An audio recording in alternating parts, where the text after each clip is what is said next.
Hello दोस्तों, आपका ज्ञान मार्ग जीएस में स्वागत है और आज का धमाकेदार टॉपिक है शास्त्रीय भाषा यानी कि क्लासिकल लैंग्वेज। तो क्लासिकल लैंग्वेज को जानने से पहले हम भारतीय संविधान में भाषा को लेकर कुछ प्रमुख प्रावधान किए गए हैं, हम लोग सबसे पहले उसको जानते हैं और ये जो हम संविधान में इसके भाषा को लेकर कुछ प्रावधान है उसको बताएंगे।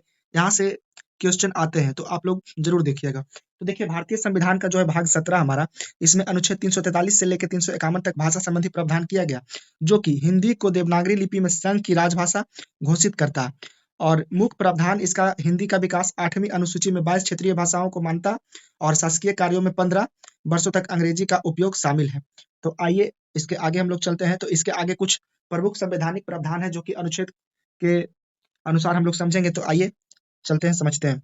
तो अनुच्छेद 343 देखिए क्या कह रहा है कि संघ की राजभाषा हिंदी और लिपि देवनागरी होगी। मतलब अनुच्छेद जो 343 हमारा ये कहता है कि जो हमारे संघ की राजभाषा हिंदी होगी और लिपि क्या होगी, तो देवनागरी होगी और अंकों का रूप अंतरराष्ट्रीय होगा। अब हम लोग अनुच्छेद 344 की ओर चलते हैं। तो अनुच्छेद 344 देखिए क्या कह रहा है कि राजभाषा के लिए आयोग और संसद की समिति का प्रावधान है। अनुच्छेद 345 से 347 तक राज्यों की राजभाषा या राजभाषाओं से संबंधित है। अब हम लोग आगे की ओर चलते हैं। हमारा आगे की ओर अनुच्छेद है अनुच्छेद 348। तो अनुच्छेद 348 देखिए क्या कह रहा है कि उच्चतम न्यायालय और उच्च न्यायालय तथा अधिनियमों विधेयकों में अंग्रेजी का उपयोग। देखिए यहाँ से क्वेश्चन पूछता है कि हाई कोर्ट और सुप्रीम कोर्ट में किस भाषा का प्रयोग किया जाता है। तो किस भाषा का प्रयोग किया जाता है, तो अंग्रेजी का प्रयोग किया जाता है। अनुच्छेद 351 हिंदी भाषा के प्रसार और विकास हेतु निर्देश देता है, अनुच्छेद 351। और आइए अब हम लोग 8वीं अनुसूची में जो वर्तमान में कितने भाषा है, 22 भारतीय भाषाओं को मान्यता प्राप्त है। यहाँ से भी क्वेश्चन आते हैं कि 8वीं अनुसूची में कितनी भाषाओं को मान्यता प्राप्त है, तो 22 भाषाओं को मान्यता प्राप्त है। तो अब देखिए 14 सितंबर 1949 को हिंदी को राजभाषा के रूप में स्वीकार किया गया था। तो क्वेश्चन पूछ सकता है कि हिंदी को राजभाषा के रूप में कब स्वीकार किया गया था, तो 14 सितंबर 1949 को स्वीकार किया गया था। इसलिए 14 सितंबर को हिंदी दिवस मनाया जाता है। ये भी क्वेश्चन पूछा है कि हिंदी दिवस कब मनाया जाता है, तो 14 सितंबर को मनाया जाता है। आइए अब हम लोग आगे की ओर चलते हैं।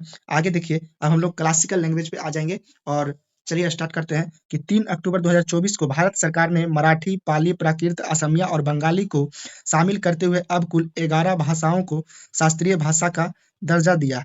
इसमें पहले से तमिल था, संस्कृत था, तेलुगु था और कन्नड़ था, मलयालम था और उड़िया था। इस श्रेणी में शामिल थी। ये भाषाएं भारत की समृद्ध, प्राचीन और मौलिक साहित्यिक विरासत का प्रतीक है। तो जो 11 भाषाओं को मान्यता मिला है, इन भाषाओं को कब-कब मान्यता मिला शास्त्रीय भाषाओं को, आइए हम लोग देखते हैं। तो चलिए देखते हैं। तमिल जो है 2004 में पहला दर्जा प्राप्त भाषा है। तो शास्त्रीय भाषा का पहला दर्जा भाषा प्राप्त कौन है, तमिल। कब इसको अपनाया गया, तो 2004 में। दूसरा है संस्कृत। संस्कृत को कब, तो 2005 में इसको दर्जा मिला। उसके बाद देखिए तेलुगु है। तो तेलुगु को कब मिला दर्जा, 2008 में शास्त्रीय भाषा का दर्जा मिला। कन्नड़ को उसी प्रकार 2008 में शास्त्रीय भाषा का दर्जा मिला। मलयालम को 2013 में शास्त्रीय भाषा का दर्जा मिला। उड़िया को 2014 में शास्त्रीय भाषा का दर्जा मिला।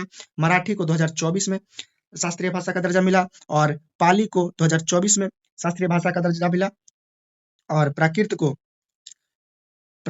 2024 में शास्त्रीय भाषा का दर्जा मिला और असमिया को 2024 में शास्त्रीय भाषा का दर्जा मिला। इस प्रकार हमारे कुल 11 क्लासिकल लैंग्वेज है। कितने क्लासिकल लैंग्वेज है, 11 क्लासिकल लैंग्वेज है। 11 क्लासिकल लैंग्वेज है। तो यहाँ से क्वेश्चन आते हैं। तो आप लोग इस वीडियो को पूरा देखने के लिए धन्यवाद। मेरे चैनल को शेयर करें, सब्सक्राइब करें। धन्यवाद।